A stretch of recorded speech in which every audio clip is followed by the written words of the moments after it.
स्वामी माऊली, अगदी सगळं काही आहे, पण समाधान मात्र नाही. नेमकं समाधानी कसं राहायचं स्वामी? समाधान हे शोधायचं नसतं, ते तुझ्या दैनंदिन जीवनात छोट्या छोट्या गोष्टीत दडलेलं असतं. तू आजचा दिवस पाहू शकतेस, हे समाधान आहे.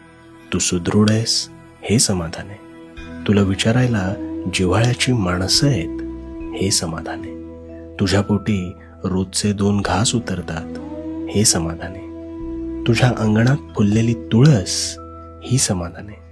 मुळात तुझा वर्तमान हा तुझं समाधान आहे, जो फक्त तू पाहत नाहीस. पण स्वामी, ह्या सगळ्यात कायम भविष्याची चिंता आणि हुरहुर लागलेली असते. स्वप्न फार मोठी आहेत स्वामी, आणि त्यामुळे वेळ पुरेसा मिळत नाही. भविष्याच्या चिंतेत तुझ्या दारी उभा असलेला